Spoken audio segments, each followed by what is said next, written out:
Bom dia, crianças do sétimo. Na videoaula de hoje, nós falaremos sobre as reformas religiosas. Vocês vão encontrar em algumas leituras, em outras leituras, reformas protestantes, mas é a mesma coisa. Pois bem, o que foi essa reforma? A reforma protestante, ou a reforma religiosa, ela foi um movimento que começou no século XVI, com uma série de tentativas de reformar a Igreja Católica de Roma, e que culminou com a divisão e o estabelecimento de várias igrejas cristãs, das quais destacam-se a Igreja Luterana, de Martinho Lutero, né? A Igreja Calvinista, de João Calvino, e a Igreja Anglicana do rei Henrique VIII. Então vamos lá.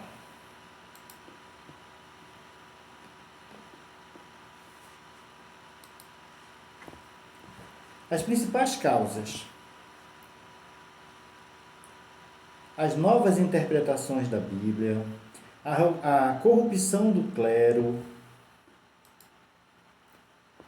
a crítica à moral dos padres, o sentimento nacionalista,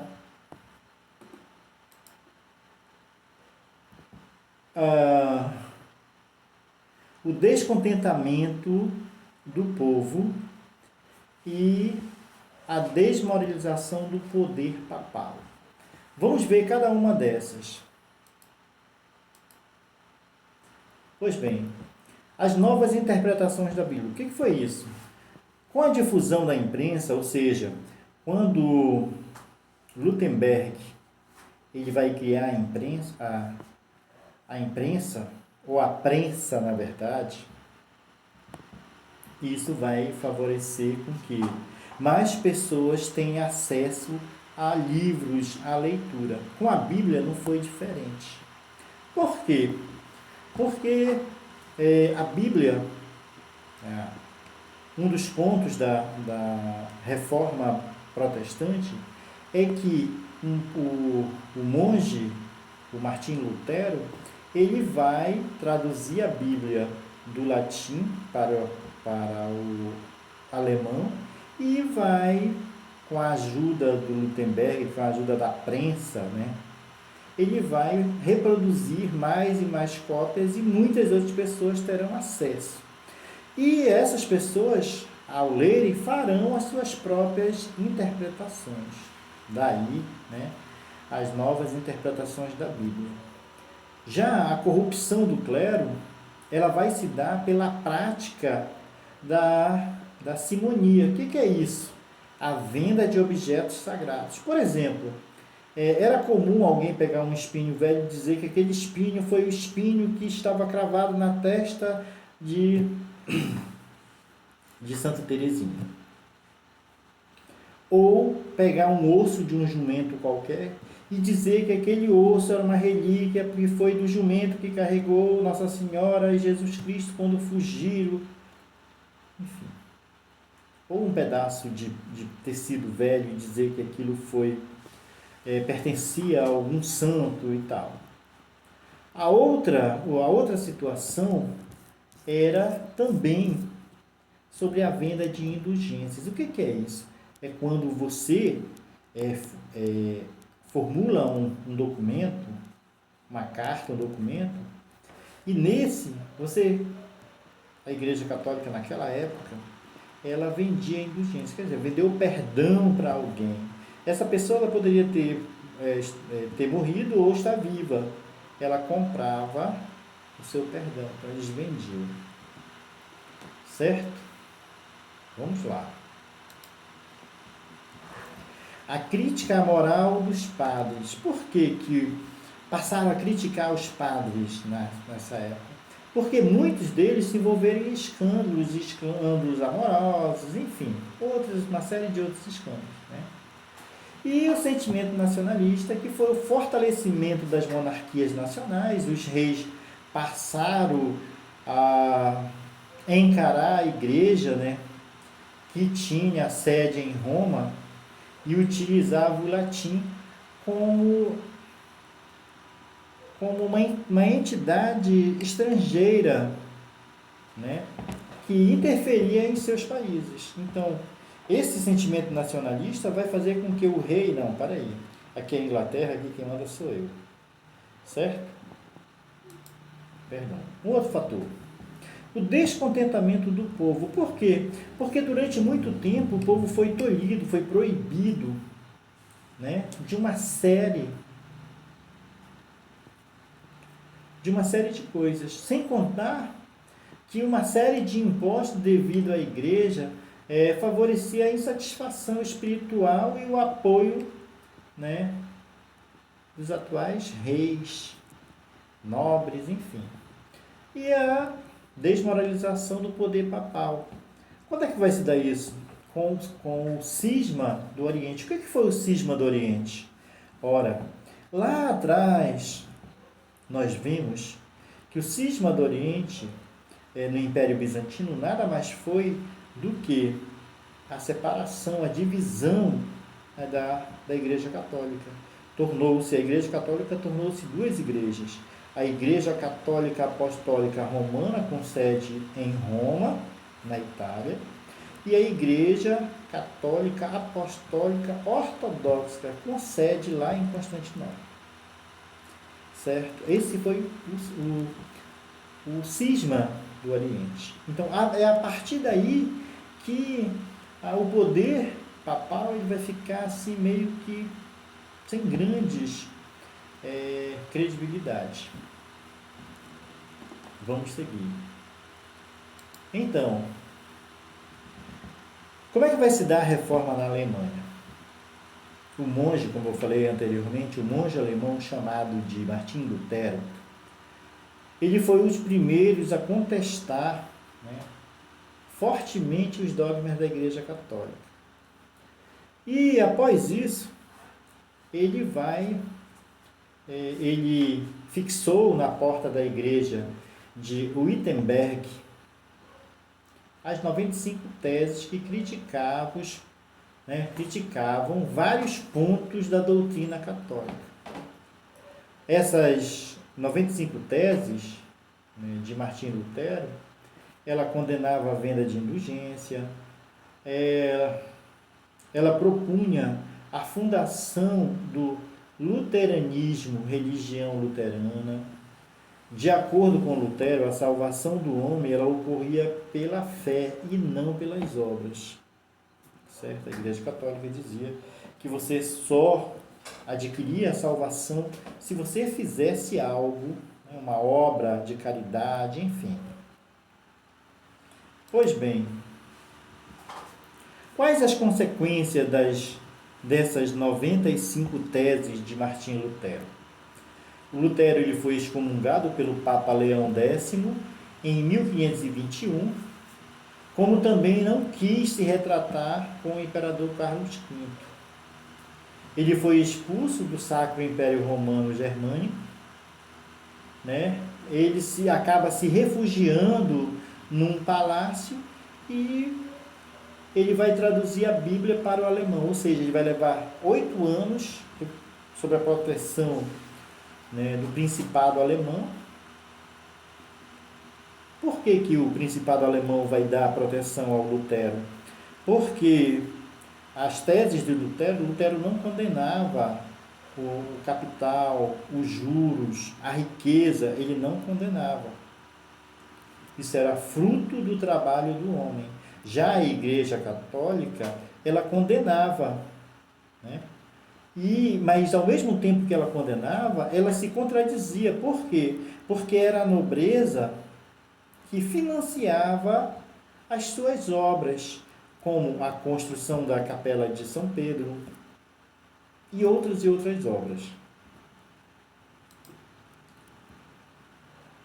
Os fundamentos da doutrina luterana, Lutero vai dizer que o livro sagrado é a Bíblia, é a única fonte de fé, que a salvação humana é pela fé em Deus, que os sacramentos são somente a Eucaristia e o batismo. E que o rito religioso é um culto simples na língua nacional, ou seja, Lutero defendia que o culto ele tinha que ser na língua pátria. O que é a língua pátria? Se era na Alemanha, era o alemão. Se era na Inglaterra, era o inglês. E não como era celebrado as missas antigamente. A igreja celebrava a missa em latim. Quem sabia latim? O clero e algumas famílias ricas que tiveram a oportunidade de estudar. Quanto que o povo, de modo geral, ele só acompanhava, mas não sabia, não entendia nada. Pois bem, qual a área de influência da doutrina luterana? Lutero ele vai influenciar o norte da Alemanha, a Dinamarca, a Noruega, a Suécia e a Finlândia. Um outro reformista, posso assim dizer, foi João Calvino, né? Que ele vai criar a doutrina calvinista. E aí, o que vai acontecer? As suas ideias elas vão provocar uma guerra civil que vai acabar perdendo a sua própria vida, né? Então,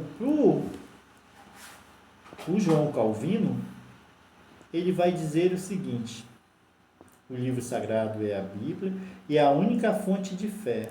A salvação humana é pela fé em Deus, ou seja, pela predestinação. Ele acreditava que o ser humano nasceu rico porque ele foi predestinado a nascer rico. Ele nasceu pobre porque ele foi predestinado a nascer pobre. O rito religioso no culto simples, também com a língua nacional, ou seja, a língua pátria. As áreas de influência, João Calvino ele vai influenciar a Suíça e os Países Baixos, parte da França, enfim, Inglaterra, Escócia. E a reforma anglicana. A reforma anglicana ela vai se dar, né, através do rei Henrique VIII, que ele vai romper com o papado após o Papa se recusar a cancelar o casamento do rei. Henrique VIII funda o anglicanismo e aumenta o poder de suas posses, já que ele vai confiscar as terras e os bens da Igreja Católica, e esses mesmos bens ele vai vender para os nobres. Com isso ele vai fortalecer o seu poder político, né? Esses bens, uma grande quantidade desses bens eram terras. Quais os fundamentos do anglicanismo? O livro sagrado, a Bíblia é a única fonte de fé. A salvação humana é pela fé em Deus. Os sacramentos é a Eucaristia e o batismo. O rito religioso é o culto conservando a forma do catolicismo, ou seja, a liturgia, a hierarquia da igreja, né? E o uso da língua nacional, ou seja, o inglês. E a influência que a doutrina anglicana vai ter é na Inglaterra. E aí, o que vai acontecer? A Igreja Católica vai ficar de braços cruzados? Não.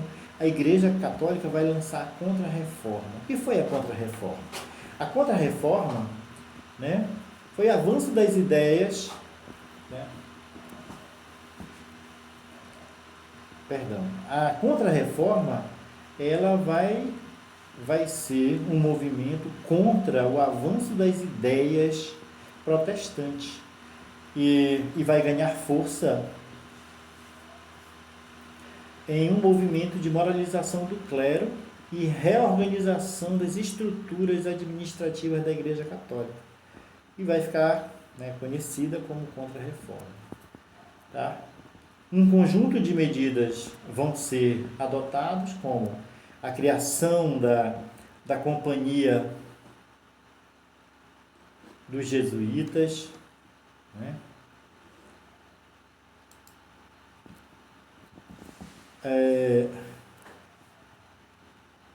A criação, né, o uso, o reavivamento, trazer de volta o Santo Ofício. E aí nós vamos ter, né, a Igreja Católica ela vai promover de 1545 a 1563 o Concílio do Trento na cidade do Trento, na Itália. Era uma reação contra, o concílio foi uma reação contra as ideias protestantes que estavam se espalhando de uma hora com muita rapidez, né? E as mudanças referiam-se às práticas da Igreja Católica e também na declaração de guerra aos protestantes. Exemplo dessa declaração de guerra aos protestantes vai se dar um evento que ficou conhecido como a Noite de São Sebastião, de São Bartolomeu, perdão, onde católicos vão fazer uma carnificina, vão atacar protestantes, né? E vão matar muitos protestantes, aproximadamente uns 30 mil, certo? E, além disso, né, a vingança sobre os católicos vai virar uma guerra. Na Inglaterra, né, os católicos que são minoria serão perseguidos pelos protestantes. E onde os católicos são maioria, vão passar a perseguir os protestantes. Certo? E no Concílio do Trento ficou definido que a salvação humana ela vai depender da fé e das boas obras. A fonte de fé é a Bíblia, melhor interpretada pela Igreja, e a tradução é a tradução religiosa, ou seja, permanece a questão da língua do latim. A missa a missa é a presença de Cristo. A Igreja reafirma no ato da Eucaristia, né, ocorrida na presença real de Jesus, que é o caso quando você, na missa, recebe a Eucaristia, que é a hóstia consagrada, está representando o corpo e o sangue de Cristo, ou seja, Cristo está presente naquele momento, né? Ela também vai defender o Tribunal do Santo Ofício, que é a Inquisição, punir e condenar os acusados de heresia, e a criação do Index, que nada mais foi do que a proibição de alguns livros que, de certa forma, desvirtuavam as pessoas naquela época. Então, a Igreja Católica ela passa a trazer com mão de ferro novamente os seus seguidores. E assim, meus queridos, nós damos encerramento nessa aula. Eu espero que todos estejam bem, tenham um bom dia. Muito obrigado.